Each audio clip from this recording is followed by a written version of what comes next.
ঈশ্বরকে ধন্যবাদ জানাই তার পবিত্র বাক্যের জন্য, এবং তিনি যে পবিত্র বাক্য পাঠিয়েছেন সেই পবিত্র বাক্য আমাদের প্রত্যেকের পাঠ করা উচিত। হালেলুয়া।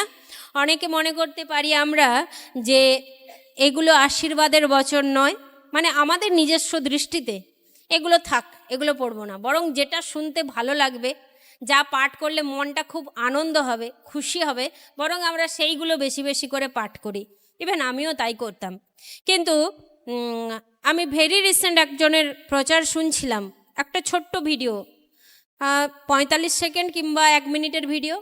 তিনি বলছিলেন যে সমস্ত ভাববাদীরা যে সমস্ত বইগুলো লিখে গেছেন, আমরা কি জানি যে কত কষ্ট করে তিনি লিখে গেছেন?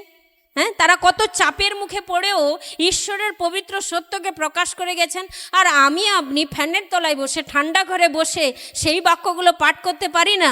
আর আমাদের মনে হয় যে ওই বাক্যগুলোর মধ্যে আশীর্বাদ নেই, ওই বাক্যগুলোর মধ্যে কিছু শেখার নেই, কিছু জানার নেই, কিছু বোঝার নেই, আর আমরা সেগুলোকে স্কিপ করে বরং যেগুলো আমাদের শুনতে ভালো লাগে, কান শুনতে পছন্দ করে, হৃদয়ে বিশ্বাস করতে পছন্দ করে, সেই বাক্যগুলো আমরা বারবার পড়তে থাকি, বারবার রিপিট করতে থাকি। কিন্তু ঈশ্বর যদি বলেন যে অমুক ভাববাদী মাধ্যম দ্বারা আমি তোমাকে যে বার্তা পাঠিয়েছিলাম, তুমি কি একবার তার পাতা উল্টে দেখেছ?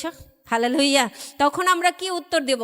সত্যি আমি সেই ভিডিওটা না জানি কতবার দেখলাম, সেই 1 মিনিটের, সম্ভবত 1 মিনিটের ভিডিও আমি 3-4 বার করে দেখলাম। সত্যি তো এরকমটা তো আমি কোনোদিন ভেবে দেখিনি, আমরা কেউই ভেবে দেখিনি অ্যাকচুয়ালি। সত্যি তো ঈশ্বর যদি সেদিন আমার কাছে জবাবদিহি করে, জানতে চায় যে অমুক ভাববাদীর মাধ্যম দ্বারাও তোমাকে কিছু বার্তা পাঠিয়েছিলাম কিন্তু তুমি তার পাতা উল্টে দেখোইনি কোনো দিন, তখন সত্যি আমরা কি উত্তর দেব? সত্যি কি উত্তর দেওয়ার মতো আমাদের কাছে কিছু আছে?